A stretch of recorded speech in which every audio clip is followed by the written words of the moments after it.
the air at the obsidian spire was unnaturally still. It wasn't the sterile silence of a human hospital, but the heavy, waiting silence of a tomb. Ilara, in her late 30s, pushed a microfiber mop over floors that weren't merely marble, but obsidian veined with what looked like trapped starlight. She was one of only 5 human cleaners on the night shift, and after 10 years, she knew the rules. See nothing, hear nothing, be nothing. She was a ghost who cleaned up after monsters. The spire, hidden in the labyrinthine heart of New Orleans' Garden District behind a glamour of crumbling brick and weeping willows, was the most advanced medical facility on the continent. Its clientele was specific. Ilara had cleaned blood from floors that was thick and black, and silver from walls that had been clawed by shifters in agony. She had emptied waste bins that smelled of ozone and sulfur from failed rituals. Tonight, her assignment was the Pneuma Wing, reserved for the highest echelons of the supernatural world. It was quiet, just the whisper of her rubber-soled shoes and the low, magical hum of the wards. She loved this quiet. It was a shield, a place where she could think about her daughter, Lila, and the college application fees she was saving for. As she passed the Royal Ethelred suite, voices, loud, strained, and dangerous, shattered the calm. She froze. The first rule was to flee, but one voice was so laden with despair, it rooted her to the spot. "It is not a question of resources, Your Majesty. We have done everything." The voice was weary, cultured. Dr. Alistair, the warlock alchemist who ran the spire.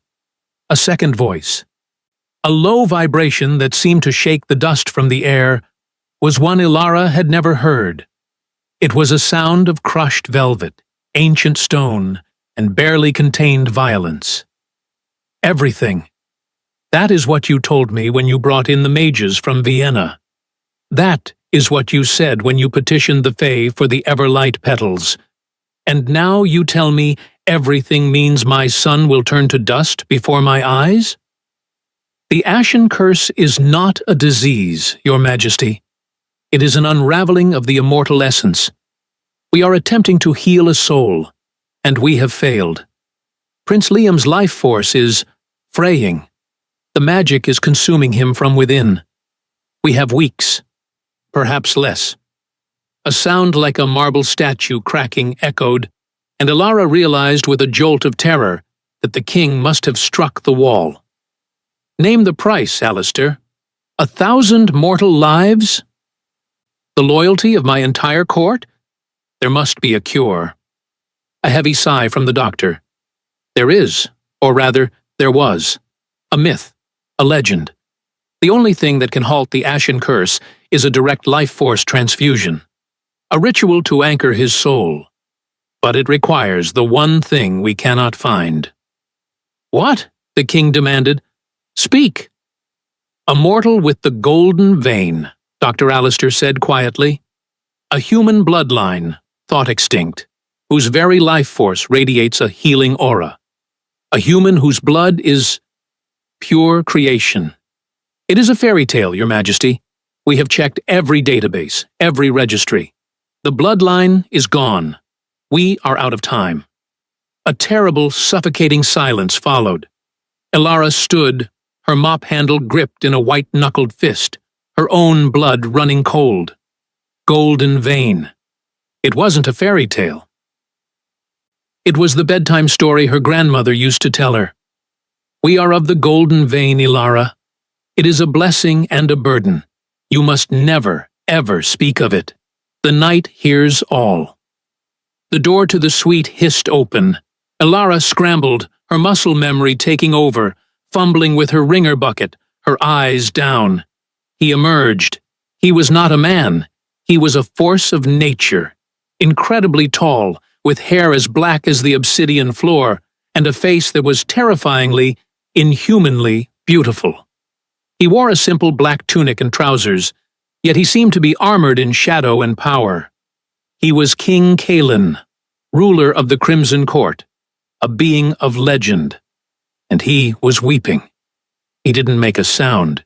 He simply walked past Ilara, so close she could feel the Arctic cold radiating from his skin, and came to a stop a few feet away. He leaned his forehead against the wall of the corridor, his broad shoulders shaking. The king, a being of 10,000 years, was broken. He was just a father watching his son die. Ilara's heart, the one she had guarded so fiercely in this place, fractured. She knew that pain. Years ago, she had sat by a hospital bed, watching her own daughter, Leela, fight a fever that doctors couldn't explain, her small body convulsing. She remembered the helplessness, the terror, the rage. She had prayed, offered her own life, anything to save her child. And here was this ancient king, suffering the same mortal agony. She turned away, feeling like a thief, and pushed her cart down the hall. But her mind was racing. Golden vein. Her grandmother had been right. It was real, and it was inside her. What did it mean? She was just Ilara, a cleaner, a single mom. To these creatures, she was less than nothing, part of the scenery. But a child was dying. A father was grieving. She finished her rounds in a daze and took the staff elevator down to the subterranean canteen. Celine, a night ward nurse whose fey blood made her perpetually jittery and cynical, was mainlining coffee. "You look like you've seen a ghost," Celine chirped, not looking up from her tablet. "Worse," Ilara murmured. She slid into the booth. "Selene, what's going on in the royal suite?" Celine's head snapped up. "Don't ask Ilara. You know better. That's not our world." "I heard them," Ilara whispered. "The king, the prince he's dying." Celine's face softened, her cynicism fading. "Yeah, it's all over the staff network. The Ashen Curse. Nasty piece of magic. Even the king can't fight it." She leaned in. "They say he's offering a barony to anyone who can find a cure. A human barony, with lands and titles." "They're looking for something," Ilara said, her heart hammering. "A golden vein." Celine barked a laugh, then clapped her hand over her mouth. "Oh, honey, don't tell me you're falling for the old myths. That's a children's story. A human so pure, their blood is liquid sunshine. It's what they tell the fledglings to give them hope. There's no such thing." Ilara's hands were shaking. "What if there is?" Celine's smile died. She stared at Ilara. Don't even joke. If you knew someone..." "Ilara, that's not a donation. It's not like giving blood. They're talking about a ritual, a life force transfusion. The human who does it, they'd be lucky to survive. It could drain them, kill them. And for what?" "To save a child," Ilara said softly. "You have a child," Celine shot back, her voice suddenly sharp. "You have Lila. You're all she has. Don't be a fool. You're a cleaner, not a hero. They wouldn't even listen to you. To them, you're just the help. You're invisible." Her words were cruel, but they were true. Ilara knew it. She was invisible. A ghost. But a ghost could go where others couldn't. "Where is he?" Ilara asked, standing up. "Where is who? Alistair? He won't see you." "No, the king. Where is he right now?" Celine's eyes widened in horror. "Ilara, no. You can't just walk up to the vampire king. He'll kill you for your impertinence." "He's a father," Ilara said, her resolve hardening. "He'll listen." "Where?" Selene sighed, defeated. He paces. The Ethelred balcony. The one that overlooks the bayou." "But, Ilara, he's not a grieving man. He's a grieving king. There's a difference. A deadly one." Ilara didn't wait. She left her cart, her uniform, her old life, and walked toward the balcony. The humid New Orleans night air, thick with jasmine and decay, did nothing to disperse the cold that clung to him. Kalen stood with his back to her, staring out at the dark, shimmering water. He was so still. He could have been one of the Gothic statues that lined the terrace. Alara's throat was dry. Every instinct screamed to run. This was madness. "Your Majesty!" Her voice was a pathetic squeak. He didn't move. She cleared her throat and stepped out of the shadows. "Your Majesty, Kalen." He turned, slowly. It was not a human movement. It was the uncoiling of a predator. His face was a mask of perfect cold fury. His eyes were not black, she realized, but a deep, burning crimson. "The cleaner," he said. His voice was soft, but it carried the absolute authority of a death sentence. "You have 10 seconds to explain why you are not fleeing for your life." You interrupted a king's grief. I'm sorry," Alara stammered, her knees threatening to buckle. "I heard you, in the hall, with Dr. Alistair." His eyes narrowed. "Eavesdropping, a crime punishable by—" "You're looking for the golden vein," she blurted out, the words tumbling out of her in a rush. "You said it was a myth. You said it was extinct. You're wrong. Stop looking." Kalen's expression didn't change, but the air around them cracked with a sudden pressure, forcing Alara to her knees. It felt like the entire sky was pressing down on her. "What did you say?" he whispered. Now standing directly in front of her, a shadow blotting out the moon. "Stop looking," Alara repeated, tears of pain and fear streaming down her face. "It's me. I am of the golden vein."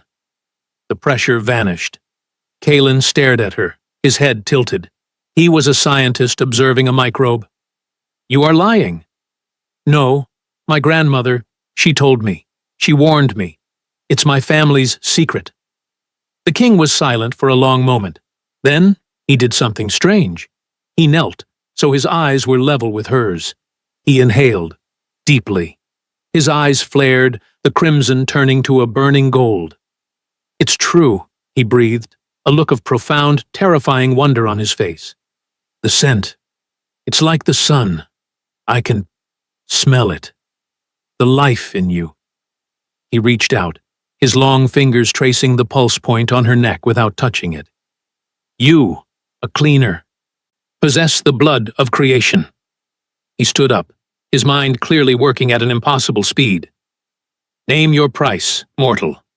A barony, a continent, gold to fill this city. I will give you anything to save my son." Alara pushed herself to her feet, wiping her face, her terror momentarily eclipsed by her resolve. "I don't want your gold, your majesty. I don't want your lands." Kalen looked baffled. "Then what? Your life? You wish to be turned? It can be arranged." "No," Alara said, her voice finally steady.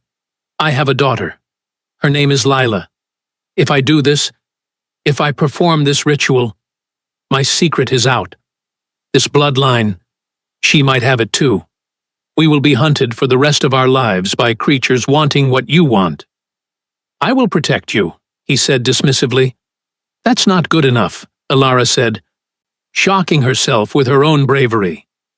"I don't want a promise, King Kalen. I want an oath, a blood oath. Bind your immortal soul to mine. Swear on your son's dying essence that you will protect me and my daughter with all the power of your court, for as long as I live, and for as long as she lives after me. Swear that no harm will ever come to us from your world." Kalen stared at her, his beautiful face unreadable. He had been a king for millennia. Mortals were food, pets, or inconveniences. They begged, they cowered, they schemed for power. None had ever bargained with him. None had ever refused his wealth and demanded something so intangible and so absolute. He saw the woman who had scrubbed his floors, who trembled in his presence, but who had the courage to demand the impossible for her child. He saw a mirror of his own paternal desperation.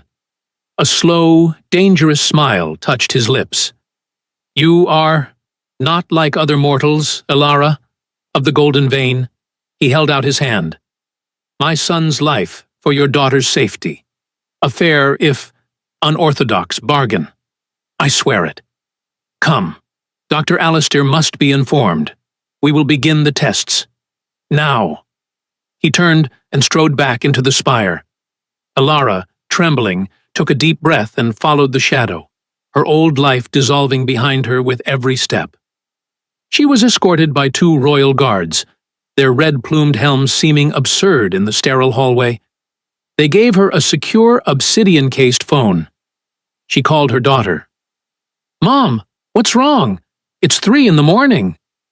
"Hey, honey, I have to do something, at work. It's a special project." "A big one." "What kind of project?" Lila's voice was sharp with teenage suspicion. "It's complicated, but it's to help someone. A child. It's very important." Elara looked at the king, who was waiting by the elevator, his impatience a palpable force. I might be out of touch for a day or 2, but I'm doing this to make us safe, Lila. Safer than we've ever been. I love you." "I love you too, Mom. Be careful." Elara hung up. "She's safe," she whispered. "For now," Kaelin said, as the elevator doors opened, revealing not a steel box, but a vortex of swirling violet light. "Let us see if the price was worth it." The elevator did not open onto a hospital floor. The violet light receded, and Elara stepped out into a space that defied logic. It was an open-air stone antechamber, though she knew she must be hundreds of feet beneath the New Orleans streets. A crescent moon, impossibly bright, hung in a synthetic night sky. The air was cool and smelled of mountain lavender and ancient, dry stone. King Kaelin dismissed the royal guards with a flick of his wrist. They vanished into the shadows as if they had never been. Dr. Alistair was waiting, his face a mask of polite scientific skepticism.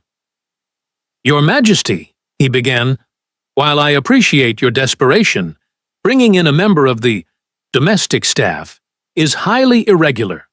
The psychological strain of the situation—" "Smell the air, Alistair," Kaelin commanded, his voice devoid of patience.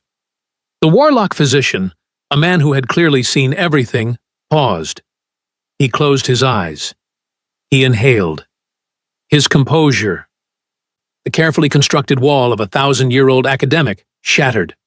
His eyes flew open and locked onto Elara. "It's impossible," Alistair breathed. "The aroma. It is vitality. Pure, uncorrupted.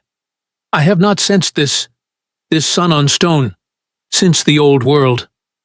"She claims the name," Kaelin said, walking to a small table where an array of arcane implements lay. "Let us confirm it. Then we will bind the oath." "The oath?" Alistair looked terrified. "Your Majesty, a blood oath." "Is the price," Kaelin cut him off. He gestured to Elara. "Ambassador, your hand." She flinched at the new title, but held out her hand. Dr. Alistair, his own hands trembling, took it. He bypassed her veins, instead selecting a small silver stylet. "This will not hurt. Much." He pricked the pad of her finger. Elara gasped, but not from the prick. A single, perfect drop of blood welled up. It was not just red. It was luminous, shimmering with a distinct golden-red light, as if it held a tiny, trapped spark of sunlight.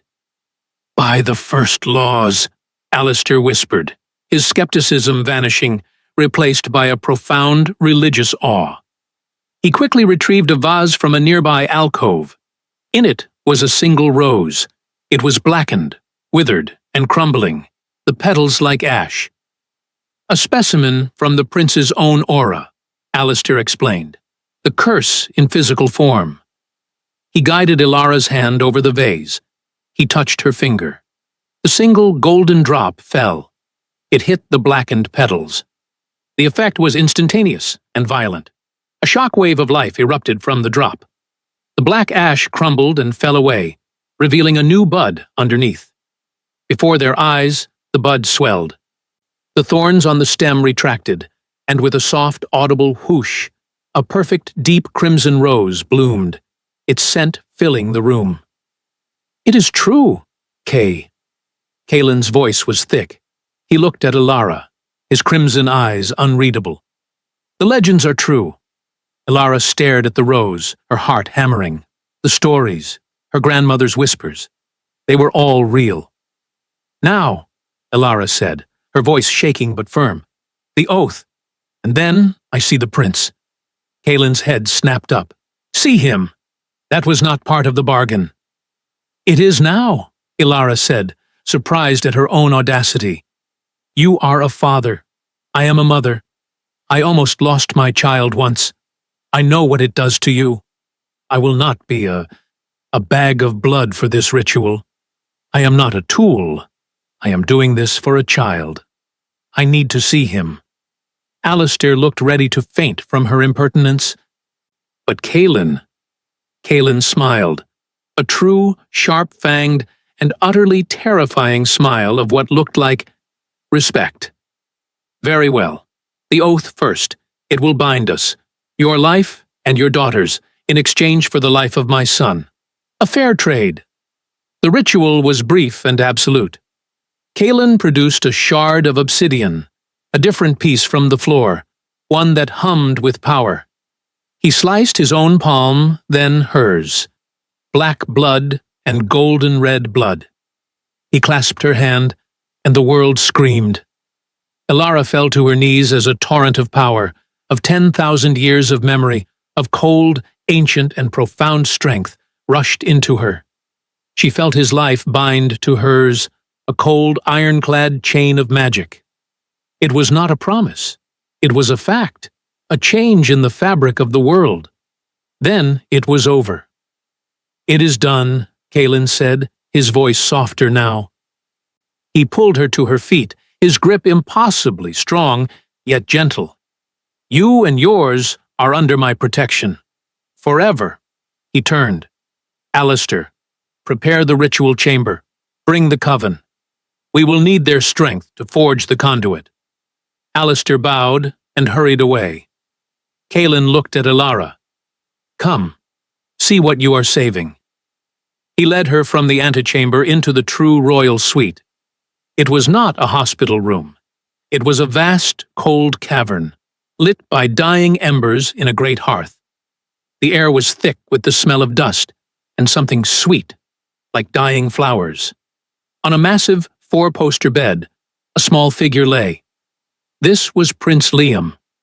He looked nothing like his powerful father. He was a small, withered thing, perhaps appearing to be 12 or 13 in human years, but he was desiccated. His skin was a mottled, ash-gray. His breath was a faint, papery-thin rustle. The ashen curse. He was literally turning to dust. Elara's hand flew to her mouth, her heart clenching, not in fear, but in pure maternal agony. This was a child. All the politics, the monsters, the kings. It all faded. "Oh, you poor thing," she whispered, forgetting her fear. She moved to the bedside, and, before Kaelin could stop her, she gently brushed a lock of dry, brittle hair from the boy's face. She laid her hand on his forehead. It was cold as stone. Kaelin made a sound, a choked-off gasp. "Elara, look!" She looked at her hand, on the boy's gray skin. Where her fingers rested, a faint, almost imperceptible blush of color was appearing, a tiny patch of pale, living skin. As she watched, it faded back to gray, the curse too strong to be fought by mere touch. But it had been there. Hope. It was a tangible thing in the room. Kaelin's crimson eyes were bright, not with tears, but with a raw, burning gratitude that was more potent than any words. He saw her now, not as a cleaner, not as a mythical cure, but as the only person in the world who understood. A polite artificial cough came from the doorway. Your Majesty, I came as soon as I heard the tragic news.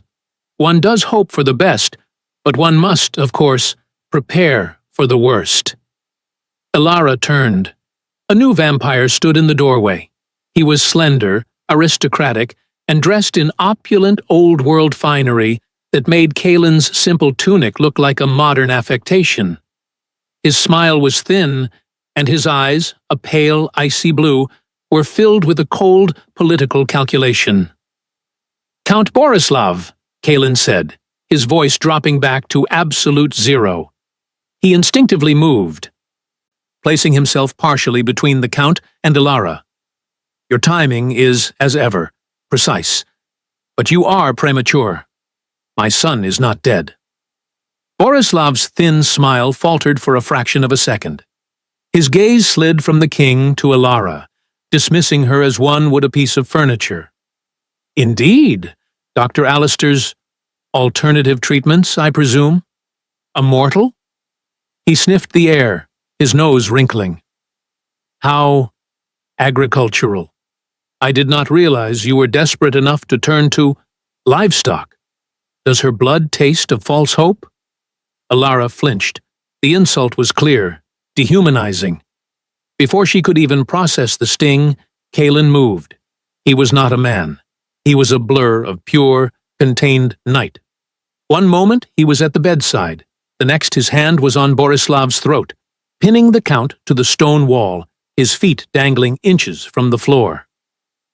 The air cracked with the king's rage. "This mortal," Kaelin snarled, his fangs, long and sharp, fully descended, "is Elara of the Golden Vein. She is the ambassador of the Covenant, bound to me by blood oath, and you will address her as such, or you will not address anyone ever again." He released him. Borislav crumpled to the floor, choking, his face a mask of shock and abject terror. He scrambled to his feet, straightening his brocaded tunic, his eyes burning with a deep, bottomless hatred. Not for Kaelin, he was too afraid, but for Elara. "Ambassador," Borislav rasped, bowing low, his voice dripping with venom. "My apologies. A terrible misstep. I was overcome with grief for the prince." "Get out," Kaelin said. Borislav bowed again and fled. Kaelin turned to Elara, his own rage still simmering. "You see what my world is? Borislav's family is second in line. If Liam dies, his bloodline takes the throne. He will not allow you to succeed." "He'll try to kill me," Elara whispered, the cold political reality settling on her. "He will," Kaelin agreed, "which is why you will not leave this suite. You are my guest, ambassador, but you are also my most valuable and most fragile asset." He escorted her to an adjoining room, one that was clearly meant for a guest of honor. It was lavish, with silk-hung walls and a bed that looked softer than a cloud. But the door was stone, and it closed with the heavy, final thud of a vault. Elara was alone. She thought of Lila. She had made this bargain to protect her, but she had just painted a target on both of them. Hours passed. She was terrified, alone, and starving. Finally, a soft knock. A vampire attendant, a thrall with blank eyes, entered, carrying a silver tray. "A gift from the court, ambassador," the thrall intoned, her voice flat, "to restore your strength for the ordeal." On the tray was a crystal goblet of dark, rich-looking wine, and a small, exquisite honey cake. It smelled divine, and Elara's stomach growled. But 10 years of cleaning up the supernatural world had taught her one thing: never eat, never drink, and never trust a gift. "Thank you," Elara said, her voice dry. "Please set it there. I will have it later." The thrall curtsied and left. Elara stared at the tray. It was tempting. So tempting. But her grandmother's voice echoed in her memory. "The night hears all, Elara, and it offers poison in velvet gloves." The stone door opened again, this time without a knock. Kaelin entered. He was carrying a small, ancient wooden box. "Alistair is preparing. You must wear this. It is an amulet of—" He stopped. He looked at Alara, then at the tray. He sniffed the air once. The temperature in the room plummeted. The air grew thick and heavy. "You did not drink," he stated. It was not a question. "No," Alara whispered. I'm not thirsty." Kaelin walked to the tray. He ignored the cake. He picked up the crystal goblet. He didn't smell it. He dipped one long, black-nailed finger into the wine and brought the wet finger to his tongue. A violent, animalistic snarl ripped from his chest. His fangs snapped down.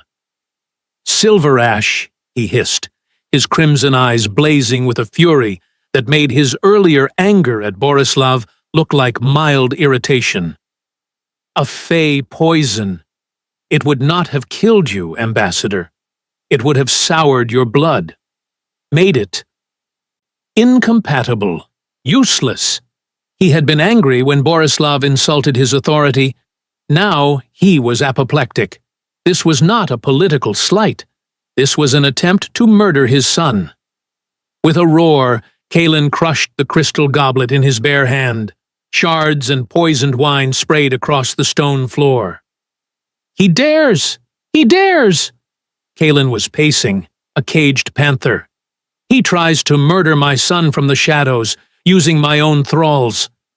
He looked at Alara, his rage so potent it was a physical force. He saw her, this quiet, mortal woman, who, through simple, humble caution, had saved not only herself, but his entire bloodline. "He has forced my hand," Kaelin growled, his voice a low promise of violence.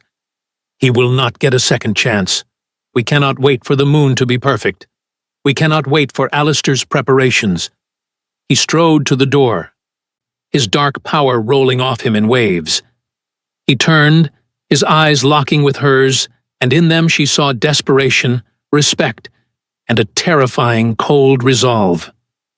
"The ritual is tonight, Alara.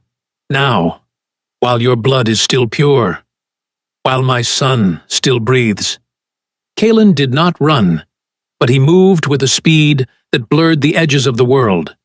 He all but carried Alara, his hand a cold, iron grip on her arm, pulling her through a tapestry that depicted an ancient, forgotten battle. The fabric parted like water, revealing a staircase that spiraled down into the earth. The air grew colder, charged with a power so dense Alara could feel it prickling on her skin. They emerged into a circular chamber carved from the bedrock, the walls pulsing with a faint crimson light that seemed to emanate from the stone itself.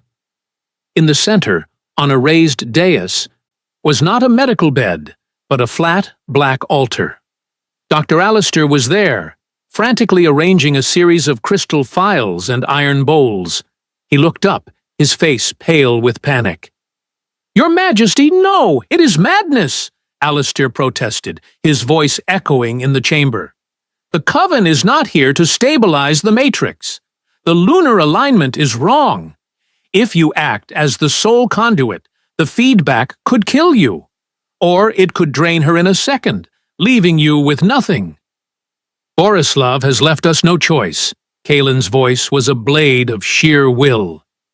He lifted Alara as if she weighed nothing and laid her gently on the cold stone. "He will not get another chance.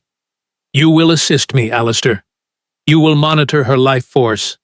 My blood oath demands she survive. We begin." Alistair, seeing the futility of argument, nodded grimly. He turned. And Alara saw that Prince Liam was already here, lying on a smaller adjacent slab, looking like a withered relic. Kaelin took his place, standing in the space between Alara and his son. He was the bridge. "This will not be pleasant, Ambassador," he said, his crimson eyes locking on hers. He did not look at his son, he looked only at her. "He must not have your blood, but your essence. I must draw it from you and give it to him." I will be your anchor. Do not let go." He placed one hand on his son's chest. He held the other out to Elara. "Your hand." She gave it to him. His skin was as cold as the altar. He closed his eyes. "Now, Alistair." Alistair began a low, chanting monotone. Kaelin's grip tightened, and Elara's world ended. It was not a gentle pulling. It was a torrent. She felt Kaelin's mind, a vast, ancient, and freezing ocean, crash into her own. But it was not an attack. It was a search. He was looking for the gold, the core of her life. He found it, and in that moment, he felt her life.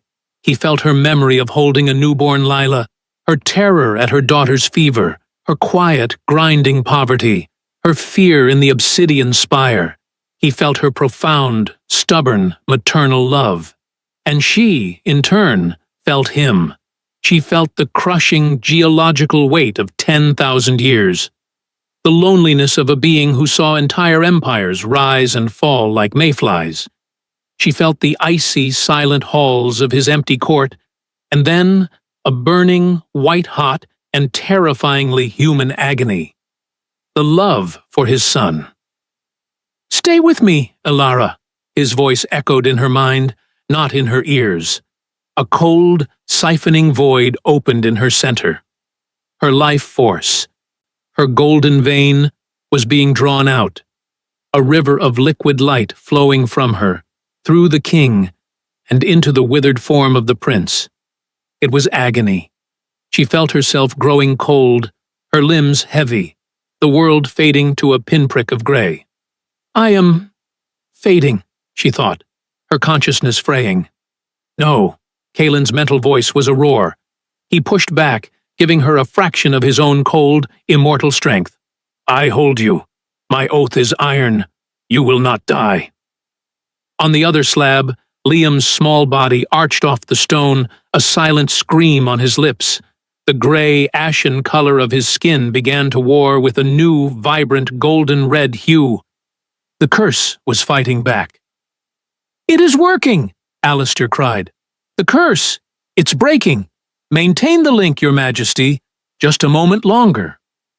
It was in that moment, when Kaelin was balanced on the knife edge of creation and destruction, his concentration absolute, that the stone door to the chamber exploded inward. Count Borislav stood there, flanked by two of his personal guard, their swords drawn. His face was a mask of triumphant rage. "What a touching and utterly foolish display, Your Majesty." Alistair drew a dagger, but he was a physician, not a warrior. "Treason!" he shrieked. "You violate a sacred ritual!" "You see, Kaelin," Borislav sneered, advancing, "you cannot be a king and a father. By acting as the conduit, you are trapped. Break the link, and your son's soul, caught between life and death, will shatter. Maintain it, and you can only watch." Kaelin's eyes snapped open. They were no longer crimson. They were two orbs of solid, burning gold, a fusion of his power and Elara's essence. He was immobile, his body locked by the ritual. "Borislav!" Kaelin's voice boomed, shaking the stones. "For this, I will unmake your entire bloodline." "You will have no bloodline left to defend," Borislav laughed. He shoved Alistair aside and advanced on the altar. He was not going for the prince. He was going for Elara. He held a long silver dagger. "A shame!" he hissed, looming over her. "So pure, but poison, once introduced, ruins the whole batch." He intended to stab her, to kill her, to sour the source. Kaelin roared. It was a sound of primal physical force. Though his body was locked, a wave of pure kinetic shadow erupted from him. It slammed into Borislav's two guards, sending them flying into the stone wall where they crumpled like broken dolls. But Borislav was too close. He was inside the king's guard. He raised the dagger.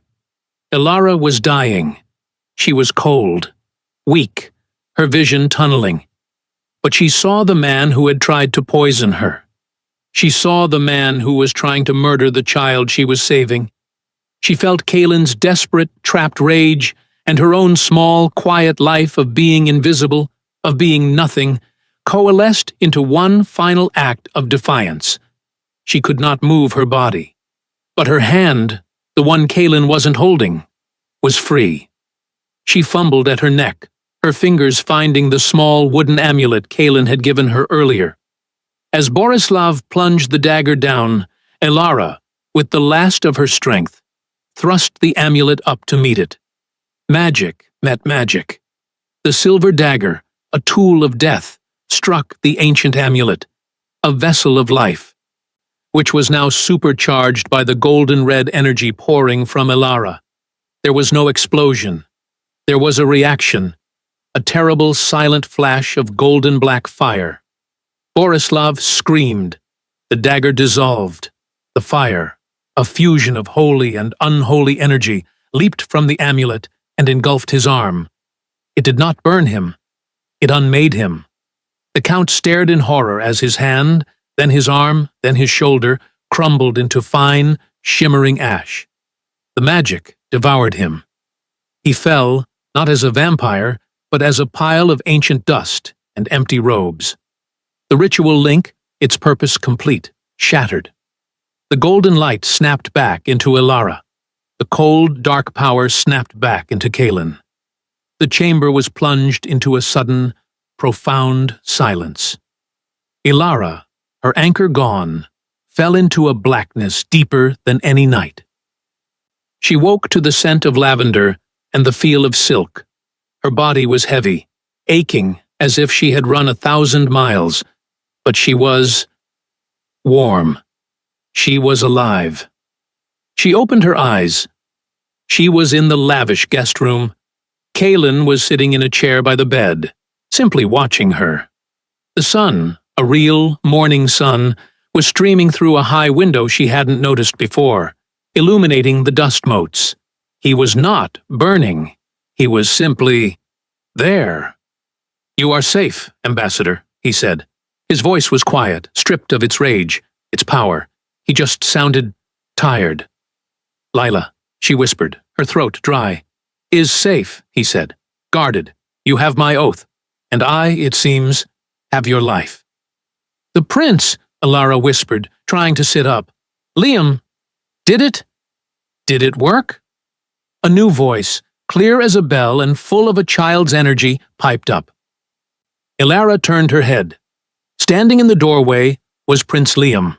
He was no longer a withered, grey husk. He was a boy, slender and pale as befit his kind, but with rosy cheeks and bright, inquisitive crimson eyes, identical to his father's. He was dressed in a velvet suit and was holding a single, perfect golden rose, a color that did not exist in nature. He walked forward, hesitant, and offered it to her. "Dr. Alistair says the curse is broken," the prince said. "My father says, you are my covenant. I don't know what that means, but I know you were warm. So, I wanted to say thank you, Ambassador Elara." Ilara's eyes filled with tears. She took the rose, her hand trembling. Kaylin stood and walked to the window, his back to them. "The court is in turmoil. Borislav's line is extinguished. His followers are in chains. I have made you a target for every ambitious fool in my world, Elara. My oath to protect you has just become my life's work." "So, I go home?" Elara asked, dreading the answer. "With a bodyguard?" Kaylin turned from the window. The sunlight caught his face, revealing the profound, ancient exhaustion. "Go home? You have changed the world, Elara. You cannot go back to cleaning floors. You cannot go back to being invisible." He walked to her bedside. He did not touch her. "My oath was to protect you, but the bargain has been renegotiated. By you." He knelt, just as he had on the balcony, so his immortal eyes were level with her mortal ones. "You have not just saved my son. You have saved my court from its own stagnation. You have saved me from a darkness I had forgotten how to fight. You have shown a world of infinite power that its greatest strength was a mortal woman's heart. He held out his hand, not for a bargain, not for a ritual, just his hand. The spire no longer needs a cleaner, he said, his voice soft. But the Crimson Court needs a heart. Your daughter will be brought here, not as a hostage, but as a princess, protected by my entire kingdom. And you will stand beside me, not as a queen, for you are not one of mine. You will be something far more powerful. You will be my ambassador, my covenant, the living, breathing proof that our worlds do not have to be separate, my voice and my conscience. Ilara looked at the hand of the Vampire King, a being of shadow and terror. She saw the father. She saw the man, bound by an oath he now cherished. She placed her warm, human hand into his cold. Immortal one. Their world was one of shadow, of ancient politics, and of blood. But in its heart, a new golden light had been lit. The story of the king and the cleaner became a whispered legend, a story told in two worlds. It is a story of how a woman with nothing, a person the world deemed invisible, used the one thing she had, a mother's courage, to face down an immortal power. We are all, in our own lives, surrounded by walls, walls between what we are and what we fear, walls between the powerful and the powerless, the seen and the unseen. We build them from tradition, from prejudice, and from the quiet daily assumption that things cannot change. But this story holds a lesson, etched in shadow and gold. It teaches that those walls, no matter how ancient, how high, or how terrifying, are illusions. They cannot stand against the one force that is truly universal. Not power, not magic, not status, but empathy. The courage to see another's pain and to act, even when you are afraid. It teaches that true value is never in the title you hold, but in the choices you make. That true strength is not measured in how much you can take from the world, but in how much you are willing to give to it. And that one single selfless act, from a quiet, seemingly invisible heart, can be enough to bring an entire, ancient, and unfeeling world to its knees, and teach it how to live again.